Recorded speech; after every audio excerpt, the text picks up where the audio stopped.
Oi pessoal, eu resolvi vir aqui falar um pouquinho sobre a GTT do Joaquim, a gastrostomia, né, que ele fez, que surgiram muitas dúvidas, muita gente veio me perguntar, nossa, mas por que ele colocou, ele não come mais, o que aconteceu que ele teve que colocar a sondinha na barriga, né? E como eu sei que tem muita mãe que me acompanha e a dúvida de muita mãe, o medo de muita mãe, eu resolvi falar um pouquinho da minha experiência, do porquê que ele colocou e como tá sendo. Primeiro que, há um ano e pouquinho mais ou menos, o Joaquim teve umas 3 pneumonias por repetição. Então, quando a gente passou com o neuro, ele falou assim, mãe, é o momento, ele precisa fazer a gastrostomia porque ele vai ter muitas pneumonias daqui pra frente, porque provavelmente ele tá broncoaspirando a alimentação.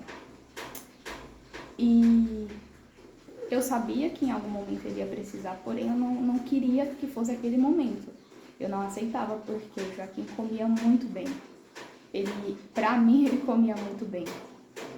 E aí a gente falou, tudo bem, então o que a gente precisa fazer para poder buscar os meios, né, para poder fazer. Aí ele nos encaminhou, teve que passar com gastro, avaliação com fono, até com a nutricionista também. Então quando a gente passou o gastro, passou alguns exames e ele fez um exame que não deu, que ele tinha refluxo, que precisava descartar se ele tinha refluxo, porque durante a gastrostomia também existe uma forma de você fazer, onde eles enrolam ali, eu não sei o nome, eles dão uma amarração para que não aconteça dessa comida voltar, porque mesmo com a gastro isso poderia acontecer, se fosse o caso dele estar tendo refluxo. Mas graças a Deus deu que ele não tinha. E ele fez a única coisa que deu foi que ele tinha uma dificuldade ali na digestão, uma lentidão na digestão, mas era muito pouco, ele falou. A fono também disse que ele estava com uma disfagia moderada, porque ele já estava engasgando um pouco com líquido e ele bebia pouca água. Assim, eu achava que era bem até, mas ela disse que não era o suficiente, que ele precisava. E aí, nesse meio período, em dezembro do ano passado, a gente marcou a gastro. E aí eu conheci uma nutricionista que ela era especializada em crianças com paralisia e com alguns problemas no desenvolvimento. E eu decidi passar em consulta com ela, porque todas as nutricionistas que a gente ia falavam que, olha, não posso te ajudar. Quando ele fizer a gastro, você volta que aí eu consigo te ajudar, porque ele também tinha emagrecido bastante. Então, assim, é muito difícil, porque além de tudo, os profissionais não têm tanta capacidade para poder te orientar, né? Então, essa nutricionista, não, ela, quando eu passei em consulta, ela disse, não, a gente consegue, porque ele come, né? Ele aceita a alimentação bem. Então, começamos. Eu insisti muito, ela fez uma dieta para ele super calórica, ele passou a comer bem mais, ele batia um prato assim de comida, era tudo pastoso, né? Porém ele não fazia, que eram as 5 refeições no dia, que era a que ela tinha colocado no plano alimentar, para bater aquelas metas diárias. Então ali eu vi que ele realmente não estava comendo o que ele precisava, né? E mesmo assim eu insisti durante um ano insistindo na dieta dele, mas ele não ganhava peso. Ele chegou em junho, imagina, a gente desde janeiro, passando em consulta com ela. Em junho ele tinha ganhado 1 quilo, apenas 1 quilo, era muito pouco. E aí o que acontece? O Joaquim tem espasmo muscular, a espasticidade dele, que ele tem um pouco também, faz com que ele tenha um gasto energético muito grande, muito grande. E então não era suficiente o que ele comia, porque ele gastava mais energia do que ele comia. Para vocês terem ideia, o espasmo que ele tinha equivale a um treino de academia de uma pessoa comum. Então se você vai lá, você treina e você não se alimenta o suficiente, você vai fazer o quê? Você vai perder peso, você emagrece. Era o que estava acontecendo com ele. Então ele tinha espasmo, tinha espasticidade.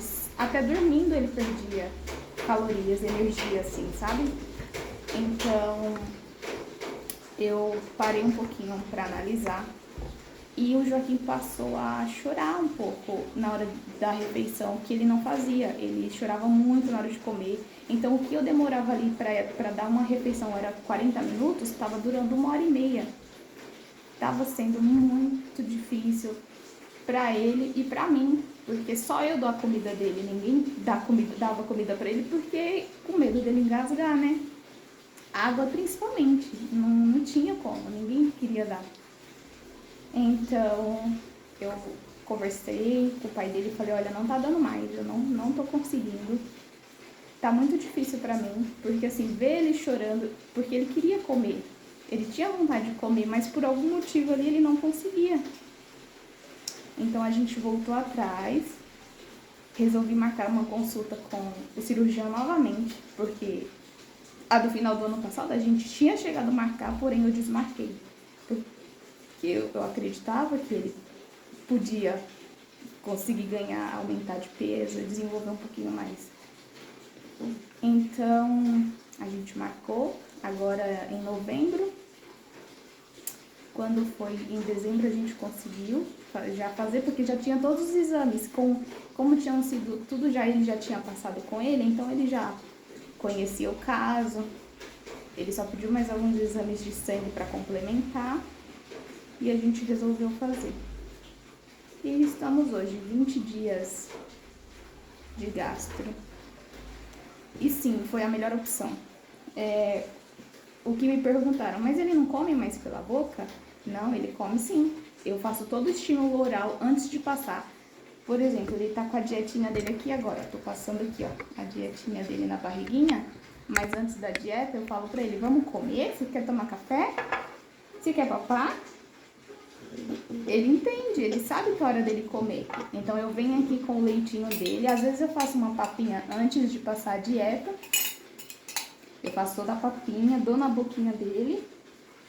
E assim, ele não vai comer tudo o que tá aqui, o que tá no prato. Então eu dou aquele estímulo ali oral pra ele. E venho com a dieta depois e passo.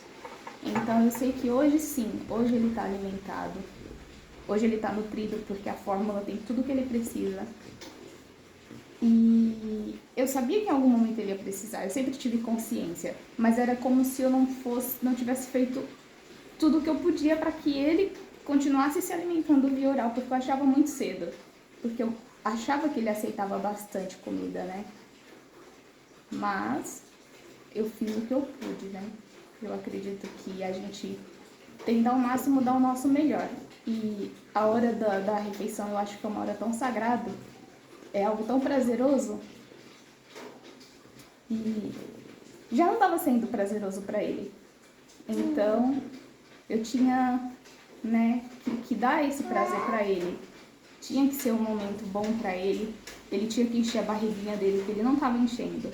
E hoje essa certeza eu tenho, que ele tá nutrido e que chega o momento ali da refeição dele, ele tá enchendo a barriguinha dele sem chorar, sem estresse. E é isso que mais importa, né? Então esse um pouquinho da nossa experiência. Se alguém tiver alguma dúvida, pode me perguntar. Se qualquer mãezinha que tenha o receio, que eu também tinha, sem sombra de dúvidas. Não tem como dizer que eu não tinha. Mas a gastro é vida. A gastro é qualidade de vida para a criança. E eu sempre tive essa consciência, mas eu queria que ele demorasse um pouquinho mais, né? E graças a Deus a gente durou um ano aí comendo via oral mesmo. Mas é isso, o momento chegou e foi bom. Hoje eu agradeço a Deus por a gente ter essa oportunidade de fazer, né, outros meios, de ter outros meios que possa dar qualidade de vida para nossas crianças, que é isso que mais importa e é isso que a gente mais busca, né? E é isso. Essa tem sido a nossa experiência e ele come sim ainda pela boca, a gente faz todo o estímulo necessário para ele. Ele gosta de comer algumas coisinhas, né? Frutinha, a mamãe também dá para ele. E é isso, gente. Um beijo. Tchau, dá tchau. Dá tchau pra galera.